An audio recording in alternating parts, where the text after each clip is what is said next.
తెలంగాణ రైతన్నలారా, ఇక్కడ చూస్తూ ఉన్నాం కాళేశ్వరం నీళ్లు కాలువ ద్వారా వచ్చి చెరువులన్నీ నిండేటువంటి పరిస్థితి కనబడుతూ ఉంది.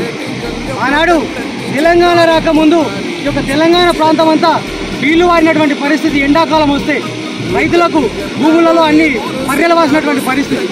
అలాంటి పరిస్థితి చూసినటువంటి కేసీఆర్ గారు తెలంగాణ రాష్ట్రాన్ని సాధించిన తర్వాత, తెలంగాణ తొలి ముఖ్యమంత్రి అయిన తర్వాత బాబు ముందు చూపుతోటి, ఆలోచన దృష్టితోటి, భవిష్యత్తులో నీటి కష్టాలు రైతులకు ఉండద్దనేటువంటి ఒక దూర దృష్టితోటి ఆలోచించి ఒక కాళేశ్వరం ప్రాజెక్టు ఏర్పాటు చేయడం జరిగింది. కాళేశ్వరం ప్రాజెక్టు కింద దాదాపు 15 రిజర్వాయర్లు ఏర్పాటు చేసి, ఆ రిజర్వాయర్లతో ఇలాంటి కెనాలు, ఇలాంటి కాలువలు దాదాపు 1500 పైచీలకు కిలోమీటర్ల మేర కాలువలను ఏర్పాటు చేయడం జరిగింది. ఈ కాలువల ద్వారా ఈరోజు మనం నీళ్లు చూస్తూ ఉన్నాం, మన చెరువులన్నీ కూడా నిండుతూ ఉన్నాయి.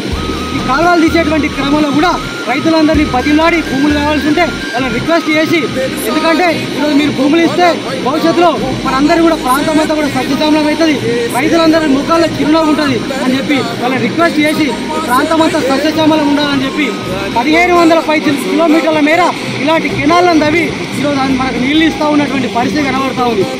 ఈరోజు ఆనాడు తెలంగాణ ఉద్యమంలో వాడుకున్నాం, తలాపున వారుతుంది గోదారి, మన సేలు మన వీళ్ళు ఎడారి అని పాడుకున్నటువంటి పరిస్థితి నుంచి ఇవాళ మనం పాడుకుంటా ఉన్నాం.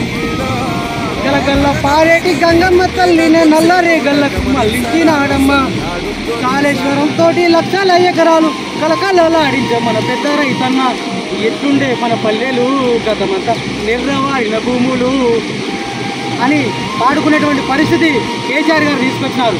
అర్థమైందా? ఈరోజు ఈ నీళ్ళని చూస్తూ ఉంటే బాబు కేసీఆర్ గారు రైతులందరూ కూడా కనబడుతూ ఉన్నారు. ఈరోజు తెలంగాణలో పచ్చని పైరులు ఉన్నన్ని రోజులు, ఇలా గలగల పారేటువంటి నీళ్లు ఉన్న రోజులు కూడా కేసీఆర్ గారు ప్రజల గుండెలో, రైతుల గుండెలో చిరస్థాయిగా నిలిచిపోతారని చెప్పి సందర్భంగా తెలియజేస్తా ఉన్నాం.